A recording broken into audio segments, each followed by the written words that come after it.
On Capital Radio, it's my pleasure now to welcome Phil Lynott. Hiya.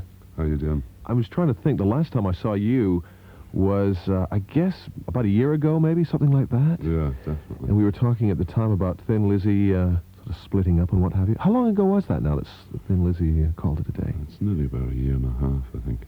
Yeah. Yeah. Any regrets? Well, I mean, I miss it, as you would, a good girlfriend. But, Yeah. I mean, in the end, that's the way I had to go, so. So you're not, as some have before you, decided, they're going to welcome us back if we come back together, because no doubt there would be a lot of fans that would welcome a return of the band. Yeah, I mean, I wouldn't mind it myself sometimes, but if we ever did get back, it would be purely financial, and I think they're the wrong reasons. I mean, they're to want to get back together again. I'd like it to be musical for us to get back together.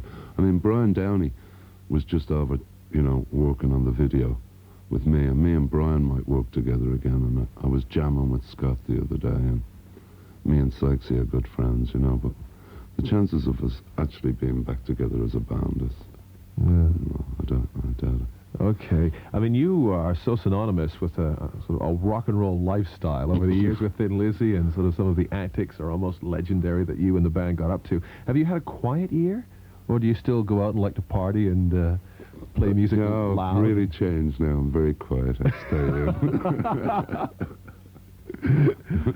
What have you been doing? Has it been a time for writing and sort of thinking about where you go from here? Really. I mean, to some people it may sound very boring, but to me it's been very exciting. I had a chance to get to know my kids and spend some time with my kids and, fix that fence in the back garden and, just soak up general situations again, which are invaluable for when you're songwriting, because you can slip into situations and observe them, and, so for me, it's been a great time because I'll always be recognised, but it was good to have that sort of little bit of, what's the word? You know the word, I'm sure. Now, the coupling of you and Paul Hardcastle is an odd one, to say the least, because he is so associated, of course, with funk and sort of electro-disco kind of music, and you with hard rocking stuff. So how did you meet, and whose idea was it to record together? Because he's produced your new single.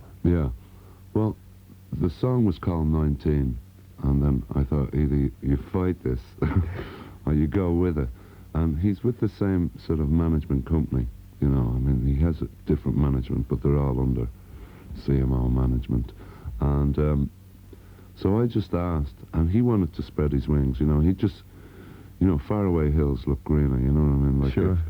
So he wanted to spread his wings and show that he could do just more than just produce in funk and disco and scratch stuff, And I also thought that I wanted to experiment with heavy metal. I thought heavy metal is getting so bland at the minute, that it's just such a bland sound at the moment.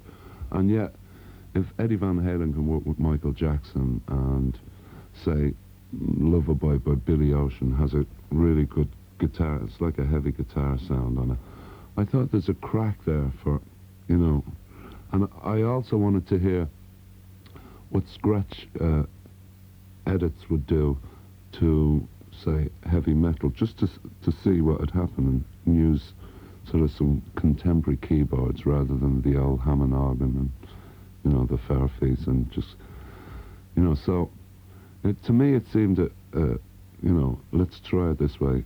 And Paul, it suited Paul for exactly the same reasons. So the management's got together and they said, yeah, this sounds like a good idea. And with the title being the same thing, even though both songs are different, about different parts of being 19.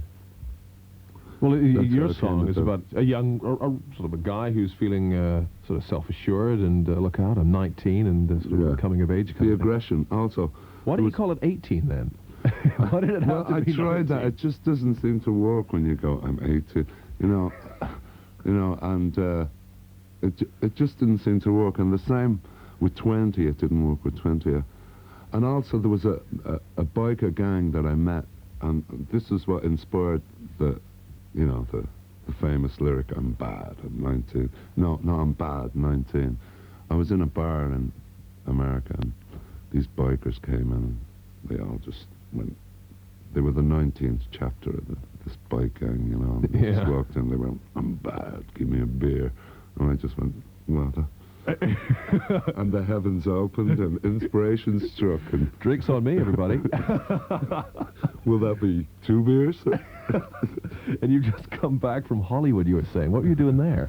Well, when we were talking about, you know, the concept and how we should get the video together for the single, I said, well, I'd really like some good bikers, you know, and like, I said, what we should do, the helmet laws in England, like really, you don't get that sort of Californian thing. So I said, well, why don't we go to California, get the bikers like a Zane, like really mean Hells Angels, and do like a thing like that. And I didn't want to do one like Prince, where I'm on a Honda, you know, zooming around the place, you know, like looking moody. So I thought, you know, let's get some real bikers and, you know, make, you know, so all the bikers here can at least see the aggression and the bikes that I was talking about. Yeah. And they fell for the idea, and off I went to Hollywood to do it. Right. Met up with this evil pack of Hells Angels and the real thing. Video. Yeah. There was most of them were a Hells Angels gang, and then there was the 3 of them that were extras. And one of the extras in it was Mark, the bass player with Twisted Sister, you know, so he's all through the video. It's just a coincidence. And the funny thing was I got these tattoos that I'd done on their arms, like 19. And of course we were in, the weather over in Hollywood is like about 88 degrees, you know, it's really warm over there. And so we were filming in the desert and, you know, Hollywood Boulevard and Broadway and Sunset Boulevard, and just zooming along on these bikes. It was great. But like after a day's sun, when they took off the tattoo, it was like sunburned into his hand.